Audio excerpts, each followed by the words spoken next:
اصولی بات ہے کیا ان ایسی باتوں پر اشتعال انگیزی کا حق ہے؟ اس کا جواب یہ ہے کہ دنیا میں جتنے مذاہب ہیں، حضرت رام ہیں، حضرت کرشن ہیں، ہندو ان کو مانتے ہیں، حضرت زرتشت کو زرتشتی مانتے ہیں، بدھا کو ماننے والے بودھ ہیں، دنیا میں جتنے مذاہب ہیں ان سب کے بانیوں کے اپنے ایک مرتبے ان لوگوں کے ذہن میں ہیں، اور ان سے پوچھو تو بلا استثناء یہ جواب دیں گے کہ تمہارے نزدیک محمد صلی اللہ علیہ وسلم کا جو بھی مرتبہ ہو ہمارے نزدیک وہ افضل ہیں۔ اس کو اشتعال انگیزی کیسے کہا جا سکتا ہے؟ یہ کہنے کا حق ہے کہ تم ان کو کہہ دو کہ ہم تمہارے بننے کی بات تمہیں پتہ چلے گا، اور یہ کہہ سکتے ہو کہ تمہاری باتیں ہم لغو سمجھتے ہیں، لیکن یہ کہہ کر کہ چونکہ یہ لوگ اپنے کسی امام کو بڑا سمجھتے ہیں مرتبے میں، اس لیے ان کا قتل غارت کو یہ حتق رسول ہے، یہ انتہائی جاہلانہ مسلک ہے، اور دنیا میں کوئی قوم نہیں لیتی سوائے مولویوں کے۔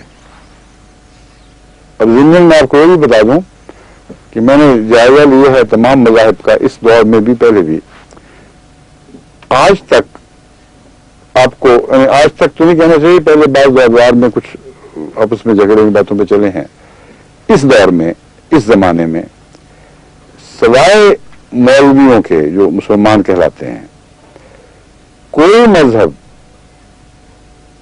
کتنے فرقوں میں بٹا ہوا ہو اس کے مذہبی رہنما ایک دوسرے کے خلاف قتل و غارت کا فتویٰ نہیں دیتے، نکال کے دکھائیں، اور یہ بحث نہیں کرتے کہ فلاں نے فلاں کی بےزتی کر دی، فلاں نے فلاں کی بےزتی کر دی۔ اب عیسائیوں میں سینٹس کا جھگڑا ہے، اور جو کیتھولسزم ہے وہ بہت سے سینٹس کو ماننے والا، یعنی کیتھولک مذہب، اور اس کے نتیجے میں ہر سینٹ کا ہر ایک شخص نے یہ گروہ نے اپنا ایک سینٹ بنایا ہوا ہے، اور اس کو وہ دوسروں سے افضل سمجھتے ہیں۔ اب یہ جھگڑے یہاں کیوں نہیں چلتے کہ فلاں نے کہہ دیا فلاں افضل ہے، اس کو قتل و غارت کرو، مارو کوٹو، اس کو عیسائیت سے باہر نکال کے پھینک دو۔ ہندوؤں میں اتنے اختلافات ہیں، مگر یہ تو کوشش کرتے ہیں کہ سکھوں کو ساتھ میں لائیں کہ تم بھی اصل میں ہندو ہو۔ یہ تو کہتے ہیں کہ ہمارے اچھوتوں پہ بھی ہاتھ نہ ڈالنا، یہ بھی ہندو ہیں، ان کو نہ ہم سے لے کے جاؤ۔ اتنے روشن دماغی ہے ان میں، یہ نہیں کہتے کہ یہ اچھوت ہمارے اندر کیا کرتے ہیں، پلید لوگ، ان کا ہندو مذہب سے کوئی تعلق نہیں۔ سکھوں کا کیا تعلق ہندو مذہب کا؟ انہوں نے توحید کا اعلان کیا، اور باقی سب کو کاٹ کاٹ کر پھینکنا شروع کریں تو جو اکثریت ہے ہندوستان میں ہندو کی، وہ نہایت معمولی اقلیت میں تبدیل ہو جائے۔ یہ اس لیے نہیں کرتے کہ بے وقوف نہیں ہے، اور یہ عقل جنہوں نے نہیں سیکھنی وہ لگے ہوئے ہیں دہاڑی پر اس کام پہ، دن رات یہی مشورہ ہے کہ ایک دوسرے کے خلاف اشتعال انگیزی کریں، اور پھر عوام الناس کا دباؤ ڈلوا کر اپنی مرضی کی باتیں منوائیں۔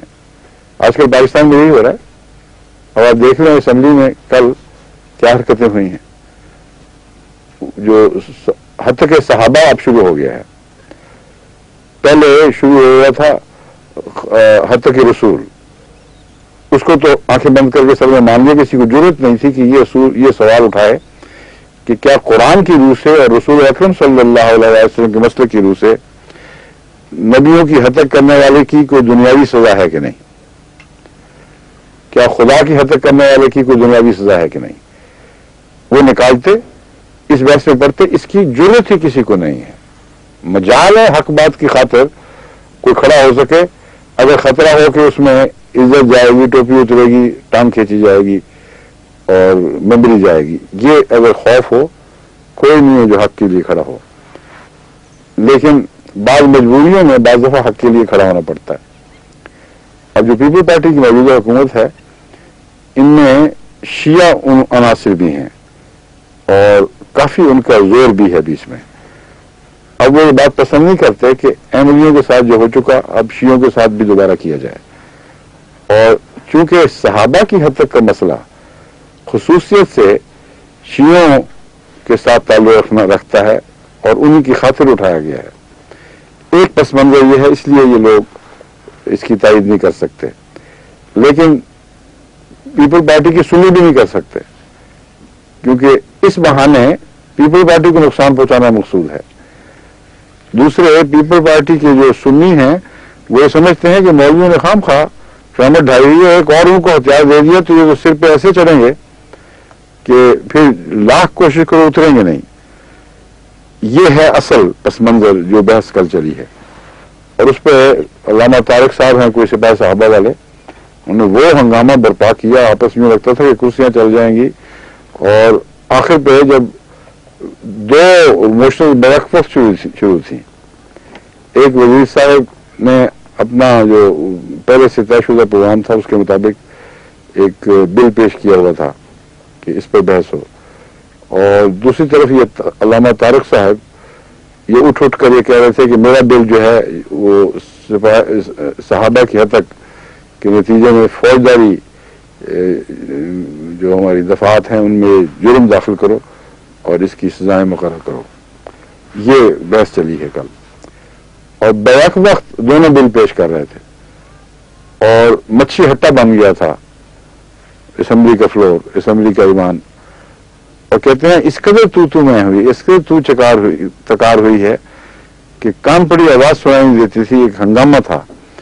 جب آخر بیچارے نائب اسپیکر صاحب نے تنگ آ کر اسمبلی برخاست کر دی تو اس وقت یہ صاحب طارق صاحب جا کر اسپیکر کی اسٹیج پر اسپیکر کی کرسی پر بیٹھ گئے اور وہاں سے اعلان کیا کہ یہ جو میرا بل ہے یہ میں پیش کرتا ہوں, منظور ہے. تو جو ان کے چند ساتھی تھے یہاں مزدوروں کا جو یہ بل پاس ہو گیا. وہ پھر ایک جرنیل صاحب نصر اللہ بابر صاحب ہوم منسٹر ہیں, وہ تشریف لائے. ان کا میرا روب ہے کچھ نہ کچھ مولویوں پہ فوجیوں کا, تو ان کے کہنے سے اترے اس کرسی سے, ورنہ اترتے نہیں تھے. وہ ان کو باہر لے گئے ایوان سے. یہ ہوگا اور ہونا ہے. جب تم ایک غلط موقف اختیار کرتے ہو تو ساری قوم کو اس مصیبت میں مبتلا کر دیتے ہو. اس جھنجٹ سے پھر باہر نکلنا ممکن نہیں رہے گا تمہارے لیے, نہ ہو چکا بلکہ عملاً ثابت ہو گیا ہے. اب جو وزیر صاحب اس کی مخالفت کر رہے تھے یا پیپل پارٹی کے گروہ, وہ صرف یہ نہیں کہ شیعوں کی حمایت کر رہے ہیں, ان کے ذہنی پس منظر میں یہ ساری باتیں ہیں کہ پہلے ہم نے بیوقوفیاں کی ہیں, مصیبت ڈال بیٹھے ہیں, اب اور ہم کریں گے تو اور زیادہ قوم کے لیے مشکل پڑے گی. سیاستدان دن بدن بیکار ہوتے چلے جائیں گے, طاقت کو ہم اپنے ہاتھوں سے سیاست سے مولویت کی طرف منتقل کریں گے. یہ سارے حقیقی خطرات ہیں جو اب دیکھنے لگ گئے ہیں اور بتاتے نہیں ہیں. بتانا چاہیے, ڈر ڈر کے بہانے بنا کے مولوی سے لڑ رہے ہیں. وہ کھلے بندوں میدان میں آ رہا ہے, تم بہانے بنا کے کر رہے ہو, قوم کو کیا سمجھ آئے گی؟ اسے دو ٹوک ٹکر لو, کہو کہ تم جھوٹ بولتے ہو, تمہارے یہ فتنے ہیں اور ساری دنیا میں امن ہے, ساری دنیا ترقی کر رہی ہے, اس لیے کہ وہ قومیں اپنے مذاہب کو فتنوں کا موجب بھی بنا رہی. تم نے ساری قوم کو بانٹ رکھا ہے اور جو کام خدا کے ہیں اپنے ہاتھ میں لے بیٹھے ہو, ہم نہیں ہونے دیں گے. یہ دو ٹوک جواب دیں, مجال ہے پھر مولوی کی کوئی بات سنے گا. جب تم اپنا پہلو بچا کر چھپ کر پچھلے دروازے سے داخل ہونے کی کوشش کرتے ہو تو ساری قوم سمجھتی ہے تم مجرم ہو, تم اسلام کے خلاف ہو. تم اسلام کے خلاف نہیں ہو, کوئی مجرم نہیں ہو, یہ مجرم ہے, یہ اسلام کے خلاف ہے. یہ کہنے کی ضرورت کیوں نہیں ہے تم لوگوں میں؟ جب تک اس طرح دندرا کر میدان میں سامنے نہیں آؤ گے اس وقت تک تمہارا پیچھا مولوی نہیں چھوڑے گا اور تمہاری جان بچانی مشکل نہیں ہوگی. آج نہیں کل کوئی اور کمزور حکومت آ گئی یا تمہارا توازن ذرا اور بگڑا تو پاؤں طرح سے زمین نکل جائے گی. پہلے تھوڑی مصیبتیں ڈالی ہوئی ہیں قوم کے اوپر. اصولی بحث ہے, میں نے جیسا کہ بیان کر رہا ہوں, ساری دنیا میں کہیں نہ ہندو بٹے ہوئے ہیں اس بات پر کہ ہمارے اختلاف بہت زیادہ ہیں. حالانکہ اختلاف اتنے ہیں, ان میں بعض آریہ توحید پرست بھی شمار ہوتے ہیں. یعنی یہ کہتے ہیں کہ ہماری اس میں الہی کتب میں ویدوں وغیرہ میں توحید ہی ہے, دوسرا ہے ہی کوئی نہیں. اس پر مشیر صاحب کے ساتھ ان کے ساتھ بحثیں چلتی رہی ہیں. لیکن دوسرے جو بے شمار دیویوں کو پوجنے والے ہیں ان کی حد تک نہیں ہوتی اس پہ کہ تمہاری دیویوں کی کوئی حقیقت ہی نہیں ہے.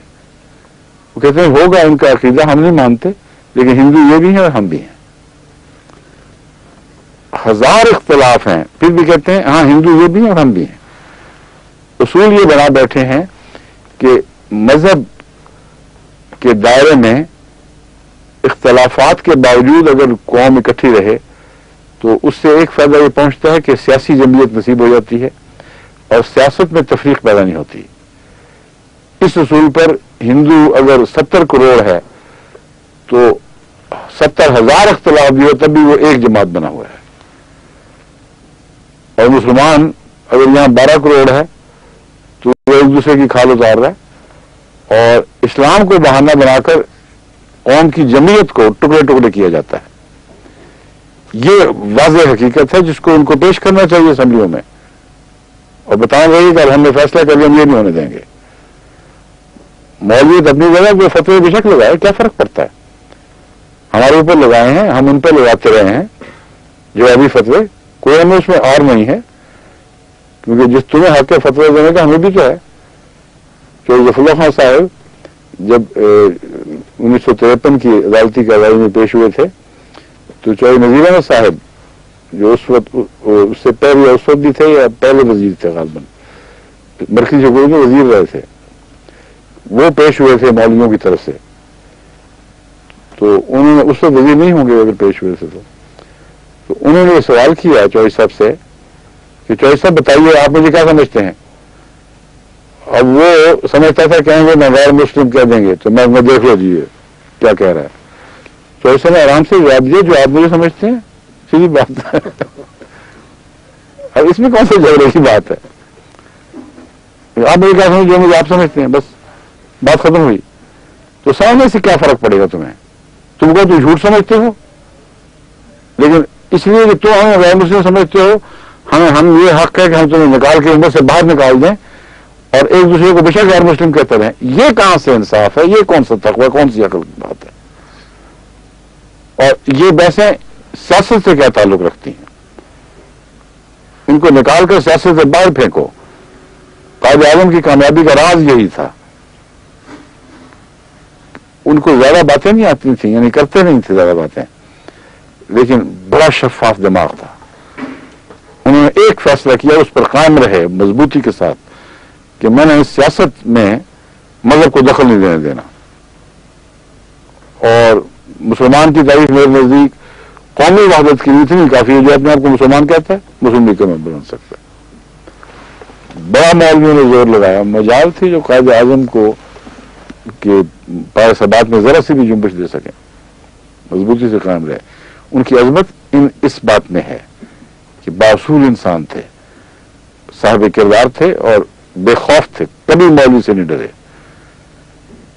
ان کی نقالی کریں، ان کی پیروی کریں تو ہمارے سیاستدان بھی غلبہ پا سکتے ہیں. ان کے ہوتے ہوئے مولوی کی تو حیثیت ہی کوئی نہیں رہی تھی. مولوی تو یوں ہی گلیوں میں پھرتا تھا، کوئی اس کی بات نہیں سنتا تھا، کوئی اس کے جلسوں میں نہیں آتا تھا. تمام قائد اعظم کے پیچھے لگ گئے تھے. اس لیے باصول انسان، باہمت انسان، صاحب کردار انسان، اس کی صداقت، اس کی سچائی کا ایک روپ تھا، ساری قوم دل سے تسلیم کرتی تھی. اب یہ جو مولوی کا مقابلہ کرنے والے سیاستدان ہیں اچھے لوگ ہوں گے، وہ ڈرپوک بڑے ہیں، اس میدان میں آ کے مقابلہ نہیں کرتے جہاں مولوی ان کو کھینچنا چاہتا ہے. جائیں وہاں، ڈرتے کیا ہیں؟ اور بتائیں دنیا کو کہ یہ کہہ رہا ہے، ہم یہ کہہ رہے ہیں اور اسلام کی بحث سے غلط ہے. یہ سب جھوٹ بول رہے ہیں. اپنا روب ڈالنے کے لیے، اپنی بڑائی کی خاطر یہ لوگ میدان میں اترے ہیں، اسلام کو ذلیل کر رہے ہیں. قوم محمد مصطفیٰ صلی اللہ علیہ وسلم کو ٹکڑے ٹکڑے کرتے ہیں، ذلیل کرتے ہیں، ایک دوسرے سے لڑواتے ہیں، صحابہ کے نام پر، کبھی کسی نام پر. کہیں کہ ہم نے فیصلہ کیا اب ہم یہ نہیں ہونے دیں گے. جائیں گلیوں میں، جائیں لڑائیں زور. قائد اعظم کے خلاف یہ گلیوں میں نہیں نکلے تھے؟ کتنا زور لگایا تھا؟ کیا بنا؟ سارے ہندوستان کا مولوی قائد اعظم کو کافر اعظم کہتا ہے، ان کے خلاف گلیوں میں نکلا تھا. کوڑی کی بھی امت نے پرواہ نہیں کی، اس لیے کہ سچائی اور بہادری کا روپ پڑا کرتا ہے.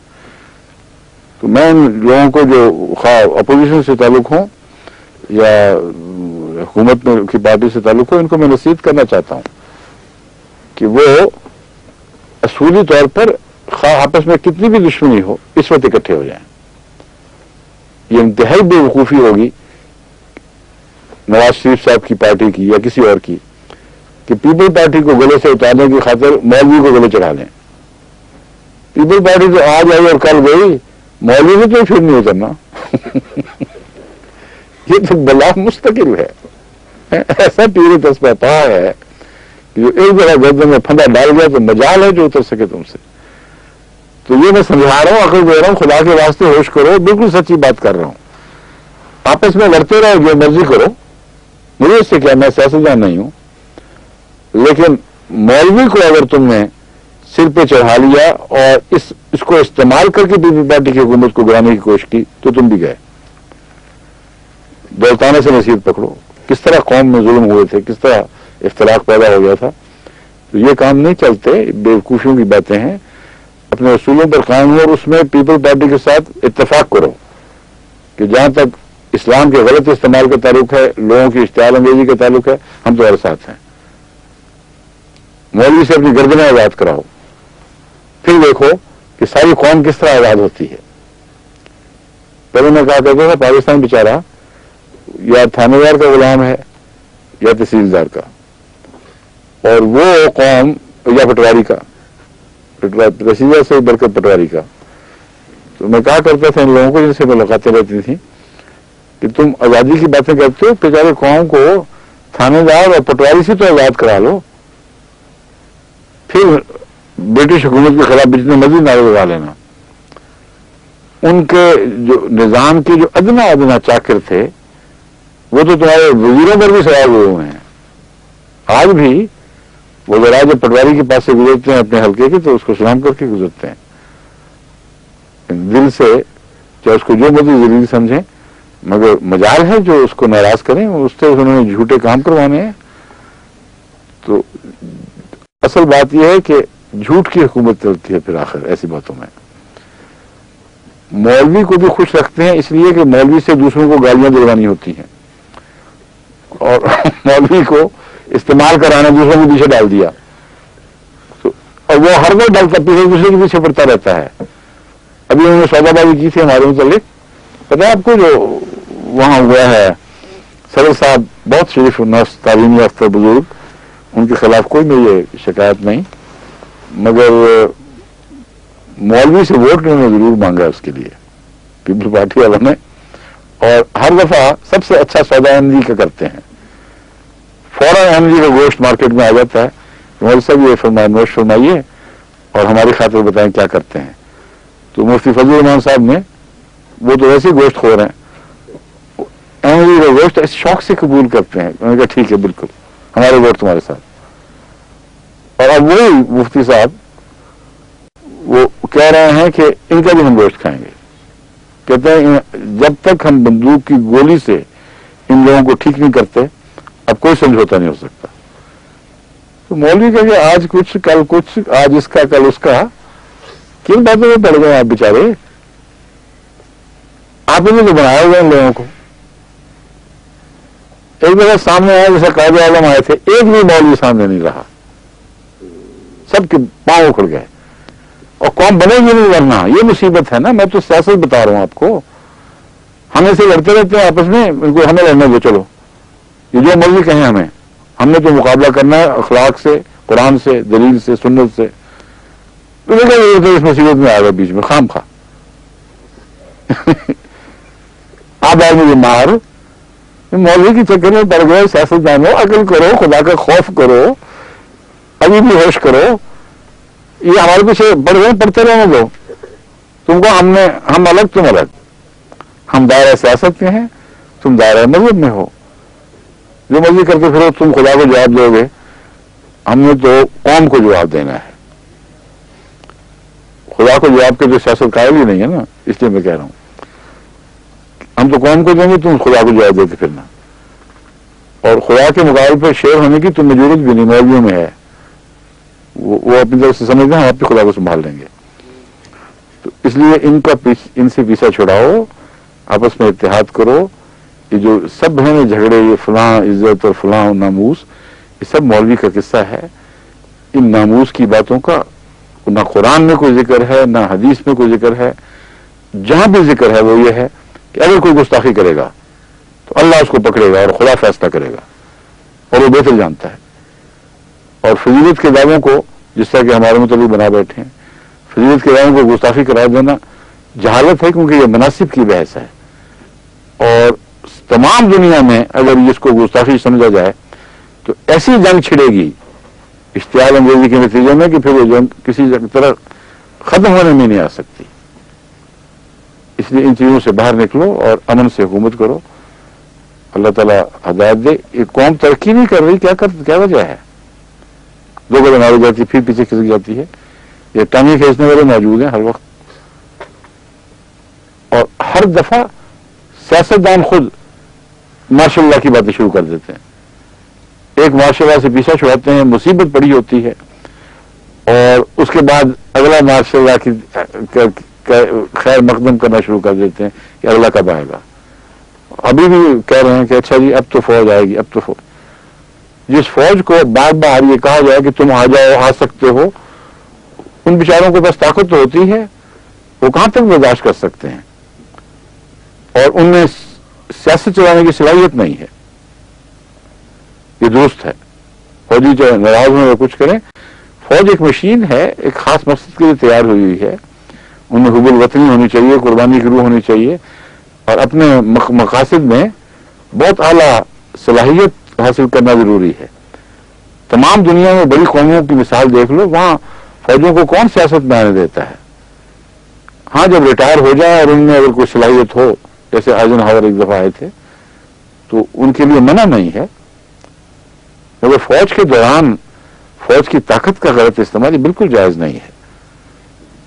بعض لوگ سمجھتے ہیں کہ فوج آ جائے گی تو شاید یہ بعض اور سختیاں کم ہو جائیں، میں بالکل اس کا قائل نہیں۔ انصاف کی بات کروں گا، چاہے وہ ہمارے حق میں ہو چاہے ہمارے خلاف ہو۔ تقویٰ کا تقاضا یہ ہے کہ فوج کو اپنے موقف پر رکھا جائے، ان کو یہی سمجھایا جائے کہ تم وہاں رہو، اور سیاست کو فوج سے اگر بچانا ہے تو سیاست کو باصول بنانا ہوگا۔ یہ نہیں ہو سکتا کہ فوج کو کہو باصول رہو، اپنے دائرے میں رہو، اور سیاست کو بے اصول کر دو۔ بے اصول سیاست پھر ایسے مقام پر پہنچ جاتی ہے کہ فوج کے لیے یہ فیصلہ کرنا مشکل ہو جاتا ہے کہ ہمارا کون سا اصول ہے جس کو ہم غالب رکھیں۔ ایک اصول یہ ہے کہ فوج اپنے دائرے میں رہے، ایک اصول یہ ہے کہ قوم مر رہی ہے، اپنے دائرے میں رہو اور اس کو نہ بچاؤ۔ جب ایسا سوال اٹھتا ہے تو بقول شیکسپیئر وہ مقام آ جاتا ہے کہ ٹو بی اور not to be, that is the question. اب تو سوال یہ ہے کہ ہم ہوں یا نہ ہوں۔ تو سیاستدان جس نہج پر چل رہے ہیں اور مولوی کے ساتھ ان کی جو روابط ہیں اور مراسم چل رہے ہیں، یہی ہیں جو ہر دفعہ ان کو اصولوں سے ہٹا کر قوم کو ایک دوسرے سے مخالف کر کے اشتعال انگیزیوں کے مواقع مہیا کر کے ایسے خوفناک مناظر گلیوں میں پیدا کر دیتے ہیں کہ جس کے نتیجے میں فوج باصول بھی ہوں اگر افسران تو یہی فیصلہ کرنے پہ بیٹھے ہوتے ہیں بیچارے کہ اب بتاؤ ہم کیا کریں۔ حکومت ہمیں کوئی دلچسپی نہیں، دفاع ہمارا کام ہے، مگر قوم کو اگر مر رہی ہو تو اس کو بچانا کس کا پھر کام رہ جاتا ہے۔ جب اس میں وہ ہاتھ ڈالتے ہیں تو پھر خود بھی اسی سیاست کا مطلب بھی جھوٹ ہے آج کل، پھر وہ خود بھی بیچارے سیاست میں مبتلا، اور فوج بھی گئی ہاتھ سے، سیاست بھی گئی۔ یہ سارا فتنہ اصل میں مولویت کا ہے۔ تم یہ فیصلہ کر لو کہ ہم نے مولویت کو سیاست میں دخل نہیں دینے دینا، اور صاف ستھری سیاست کرو، پھر دیکھو فوج خود ادب سے تمہاری متاحت رہے گی۔ فوجی پاگل تو نہیں ہے، بہت اچھے ذہین لوگ، قوم کا ایک بہت اعلیٰ طبقہ فوج میں جاتا ہے، اور ان کے اندر ایک باقاعدہ نظم و ضبط کی ٹریننگ ہے۔ اس تربیت میں رہ کر وہ بہت صلاحیتیں ایسی رکھتے ہیں جو باہر کی آزاد خودرو پودوں میں نہیں پائی جاتی، ایک ایسے باغ کی طرح ہیں جس کی خوب پرورش کی گئی ہے، مگر ایک مقام ہے، ایک جگہ ہے، اس سے ہٹ کر اس باغ کا کوئی موقع نہیں ہے۔ تو ان کی صلاحیتوں کی قدر کرو، اور میں یقین دلاتا ہوں کہ اگر تم اپنی عقل استعمال کرو، اللہ تعالیٰ کی طرف سے بڑی تیز عقلوں والے سیاستدان موجود ہیں، مگر خود غرضی کھا جاتی ہے ان کو۔ جہاں خود غرضی آئی وہاں اندھے ہو گئے. تو اخلاقی قدروں کی اہمیت کو جانو.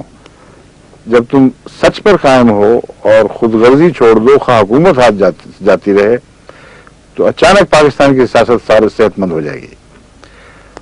اور ناممکن ہے کہ سیاست صحت مند ہو اور کوئی فوجی خواہ کیسا ہی ایمبیشس ہو، خواہ کیسا ہی بڑی بڑی امیدیں لگائے بیٹھا ہو، وہ ایسی سیاست کو ٹیڑھی نظر سے دیکھ سکے جو صالح سیاست ہو. یہ ناممکن ہے. صالح سیاست سے مراد یہ نہیں کہ موجودگی ہو، وہی بڑا جھوٹ بولتے ہیں. صالح سیاست کی مراد ہے جو مذہب سے الگ اپنے اصولوں میں سچی اور اپنے اصولوں کی پابند اور اپنے ملک کی وفادار. ان میں بد کردار بھی شامل ہو جاتے ہیں. بڑے بڑے سیاستدان آج کل کی دنیا میں بڑی بڑی قوموں کے رشوت کھاتے ہوئے پکڑے گئے اور کئی چیزوں میں ملوث ہو جاتے ہیں. میں ان کا اور قسم کا مضمون ہے. میں یہ بات کر رہا ہوں کہ بحیثیت سیاست جاپان کی سیاست صالح ہے، کیونکہ وہاں فتنہ گریوں کو مقام نہیں، سیاست کے اصولوں میں دخل کی اجازت نہیں ہے. انگلستان کی سیاست صالح ہے، جرمنی کی سیاست صالح ہے، امریکہ کی سیاست صالح ہے. یعنی اپنے اصولوں کے لحاظ سے، کردار کے لحاظ سے جب وہ بگڑتے ہیں تو سیاست پر برا اثر پڑنا ہی پڑنا ہے اور پڑ جایا کرتا ہے. امریکن پریزیڈنٹ دیکھا کس طرح بعض ایک دوسرے کے بعد بدنام ہو کے نکلے ہیں، یا نکلے ہیں تو بدنام ہوئے ہیں. تو وہ بات میں سمجھانا چاہتا ہوں. اپنے کردار کو اونچا کرو گے تو وہ ایک الگ مسئلہ ہے. اس سے تمہاری اپنے سیاسی وقار میں بڑی وقت پیدا ہوگی اور تمہیں دوام حاصل ہوگا. سیاست کو باصول کرو گے تو کوئی غیر سیاسی طبقہ، خواہ وہ مولویت ہو یا فوج ہو، تمہارے اندر دخل دینے کا سوچ بھی نہیں سکتا.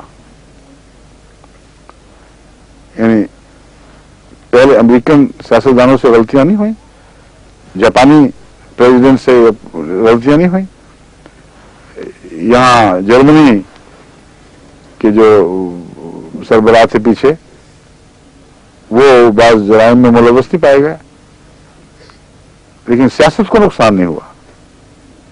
یہ فرق میں بتانا چاہتا ہوں. سیاست چونکہ صالح تھی، جب وہ پکڑے گئے وہ اٹھا کے باہر پھینک دیے گئے، لیکن سیاست کے اصولوں کو نقصان نہیں پہنچا، کیونکہ اصولوں کی سودا بازی یہ لوگ نہیں کرتے. اپنی سیاست کو بچاؤ، اپنے اصولوں کی سودا بازی نہ کرو، اور جو غیر تم میں گھس گئے ہیں اور تم پر قابض ہو چکے ہیں ان کو اور سر نہ چڑھاؤ، ان کو اپنی جگہ پہ رکھو اور ڈالو ان کو عوام الناس کے پیچھے، جن کو تمہارے پیچھے ڈالتے ہیں. اتنی عقل کیوں نہیں استعمال کرتے؟ ساری بات ہی جھگڑے عوام الناس کا روب ہے. عوام الناس کے پیچھے مولوی کو کیوں نہیں ڈالتے؟ اپنے پیچھے جو مولوی کو ڈالتے ہو یا مولوی تمہارے پیچھے عوام الناس کو ڈالتے ہو، سیاستدانوں کے لیے کوئی مشکل نہیں. بار بار بیان دیں کہ مولوی کا کام دین کی حفاظت ہے، اور دین کی حفاظت میں صرف عقیدے کی بحثیں نہیں ہیں. دین جو ہمیں دکھائی دینے والا دین ہے، عقیدے کے مطابق زمانے کے بعد پتہ چلے گا، لیکن جو ہمیں دکھائی دینے والا دین ہے وہ اخلاق ہیں، وہ لین دین کے معاملات ہیں، وہ سچائی ہے، وہ غریب کی ہمدردی وغیرہ وغیرہ. تو مولویوں کو سپرد کر دو. قوم کو ہم نے تمہارے پیچھے ڈال دیا، اب ان سے نپٹو. مولویوں میں طاقت نہیں ہے، اور اگر یہ استعمال کریں تو ہو سکتا ہے کچھ اصلاح ہو بھی جائے. 100 بسم اللہ، اچھے کام میں استعمال ہوں گے نا. پھر اگر انہوں نے اچھے کام کیا، عزت ہوئی، تو پھر سیاستدان کے طور پر بھی ان کو لے آئے گی قوم. لیکن صحیح رستے سے داخل ہوں، سچے لوگ جو نیک لوگ ہیں، ہمیں تو ان سے کوئی دشمنی نہیں. مولوی ہوں جو مرضی ہوں، ہمارے ہزار خلاف ہوں، اپنی ذات میں سچے تو ہوں. اس لیے میں یہ مشورہ دے رہا ہوں. بات تو چلی تھی اسی پہ، عقیدے پہ. حضرت مسیح موعود علیہ السلام کی وہ اقتباسات جو بحثوں میں سے نکالے گئے ہیں، زندہ علی، مردہ علی وغیرہ، اس کا میں اصولی جواب یہ دے چکا ہوں کہ مسلک کی بحث پہلے طے کر لو. ہمارا مسلک، سنیو تمہارا مسلک اور شیعو تمہارا مسلک ایک ہے کہ نہیں؟ ایک ہے کہ مسیح اور مہدی کا یہ مرتبہ ہے. یہ ہم ثابت کر چکے ہیں اور بار بار کریں گے.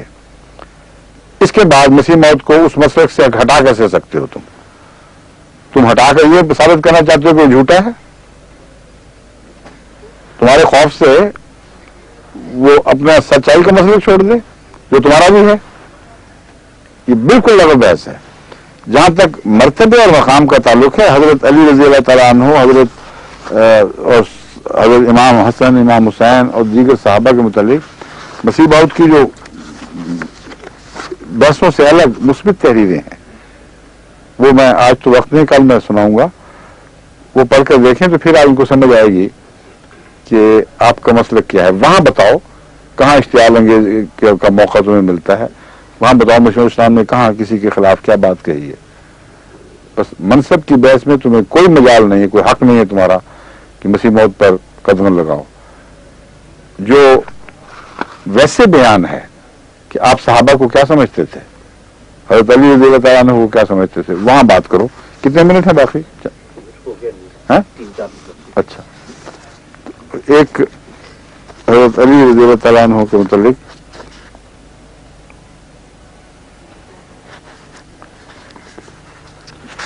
شیشن فرماتے ہیں،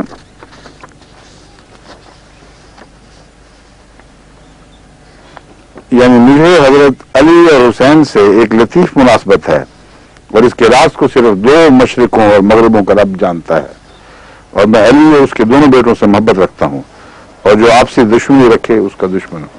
یہ مسلک ہے. تو ذرا تقویٰ ہوتا ہے یہ حیدرآبادی مولوی صاحب میں، تو یہ بھی تو پڑھتے، یہ بھی ساتھ بتا دیتے. فرماتے ہیں اے اللہ تو اس کا دوست بن جا جو اس کا یعنی علی کا دوست ہے، اور اس کا دشمن ہو جا جو اس کا دشمن ہے. فرماتے ہیں حضرت علی رضی اللہ عنہ تقی اور نقی تھے، ان لوگوں میں سے جو رحمان خدا کو سب سے زیادہ محبوب ہیں، اور منتخب خاندان میں سے تھے، چنیدہ خاندان، اپنے زمانے کے سرداروں میں سے، خدا کے غالب شیر تھے، اور خدائے حنان کے جوان تھے، سخی، خوش دل اور یگانہ بہادر تھے، جو میدان سے نہیں ہٹتے تھے خواہ اس کے مقابلے میں دشمنوں کی ایک فوج ہو. وہ ہر بھلائی میں اور فصاحت و بلاغت میں کامل تھا، اور جس نے آپ کے کمالات کا انکار کیا تو وہ برے راہ پر چلا. آپ خدا کے مقرب بندوں میں سے تھے، اور آپ کے ساتھ ہی ان سابقین میں سے تھے جنہوں نے فرقان کا پیالہ چوس کر پیا. سبحان اللہ. قرآن کا چوس کر، یہ پیار اور محبت میں جیسا بچے لطف اٹھا رہے ہوتے ہیں نا کسی چیز کا، شربت کا، تو وہ چسکیاں لے کے پیتے ہیں کر کے. یہ ایک سچے کا بیان ہے، اس کے بغیر کسی مولوی کے دماغ میں آ ہی نہیں سکتی یہ بات. حضرت علی کا فرقان کا ویسے چوس کر پیا. بے حد محبت اور پیار سے قرآن کریم سے محبت کی، اور آپ کے عرفان کو حاصل کیا، اور آپ کو قرآنی دقائق کا عجیب فہم عطا کیا گیا تھا. سیر الخلافہ میں یہ عبارت ہے. وہ دوسری عبارتیں لیتے ہیں جہاں گفتگو بحث کی ہے، وہاں منصب علی اور منصب مسیح اور منصب مہدویت ہے. وہاں مسیح موعود اس موقف کے سوا کوئی اور موقف بیان نہیں کر سکتے، جو چاہو تم کر لو، اور وہی تمہارا موقف ہے. یہ میں چیلنج کرتا ہوں. اب موقف کے پرخچے اڑاتے ہو تو اپنے پہلے خودکشیاں کرو، اپنے موقف کے پرخچے اڑاؤ، اور تمہیں کوئی حق نہیں ہے لوگوں عوام الناس کو اشتعال دلانے کا موقف کی بحث میں. جہاں مسیح موعود اسلام کا صحابہ اور حضرت علی وغیرہ رضی اللہ تعالیٰ عنہ رضوان اللہ علیہم سے دلی عشق کا تعلق ہے، وہاں باتیں کرو، پھر عوام الناس فیصلہ کریں گے کہ کون سچا ہے اور کس کو سچی محبت ہے. یہ باقی باتیں پھر انشاءاللہ کل. اور وہ بھی ہے وہ بیان چھپے ہیں، وہ بھی تو لینے ہیں، کل لے کے آنا نا ساتھ. یا یہ بختیار صاحب کے بیان پورے. اچھا جی، السلام علیکم، خدا حافظ، فی امان اللہ. شکایت کرتے ہیں لوگ کہ وقت جلدی گزرتا ہے. بہت کی مجھے خط بھی بڑے آتے ہیں، تو ہم کیا کریں، مجبوری ہے. میں نے اور بھی تو کام کرنے ہیں تو مشکل ہے. اس لیے دیکھیں گے. میرا خیال ہے کچھ عرصے کے بعد یہ جو مجلس ہے اس کو ختم کر کے اس کی جگہ جو میں نے بچوں سے مجلسیں لگانی ہیں، قرآن کریم سکھانا ہے، کس طرح قرآن کریم کا ترجمہ پڑھایا جائے، ان مجالس کی طرف آتے ہیں پھر متفرق، اور دوبارہ پھر ان کی طرف واپس آ جائیں گے. 2-4 مجلس یہ لگا لیتے ہیں ان کے ساتھ جو عام طور پر اچھلتے کودتے اور احمدیوں پر حملے کرتے ہیں، اس کا کچھ دفاع احمدیوں کو معلوم ہو جائے، طریقہ آ جائے، تو پھر ہم انشاءاللہ دوسری باتیں شروع کریں گے جو زیادہ مفید اور مثبت پہلو رکھتی ہیں. پھر آئندہ کبھی تم ان دنوں میں حوالے اکٹھے کر لینا معلوموں کے، پھر کسی وقت صحیح، ٹھیک ہے؟ تو 1-2 مجالس آئندہ کی اسی پہ رکھتے ہیں، باقی پھر انشاءاللہ، ٹھیک ہے؟ ہومیوپیتھک بھی چل رہی ہے، اس کے علاوہ کئی مثبت پروگرام میرے ذہن میں ہیں تو وہ دینے والے ہیں. پھر عام سوال و جواب کی مجالس کے لیے بھی وقت بہت تھوڑا رہتا ہے، اب وہ پرسوں ہوگی ہماری انشاءاللہ، تو وہ تو اسی طرح رکھیں، اس کے سوال اکٹھے کریں. اس کا لوگوں کو اپنا ایک انداز کا خاص ایک انداز ہے، اس کا لوگوں کو اس کا بہت لطف آتا ہے اور فائدہ پہنچتا ہے. ہر کس و ناقص کے خیالات ظاہر ہوتے ہیں لوگوں پر، اس کے جوابات مل جاتے ہیں. اچھا جی، اجازت ہے، خدا حافظ، السلام علیکم.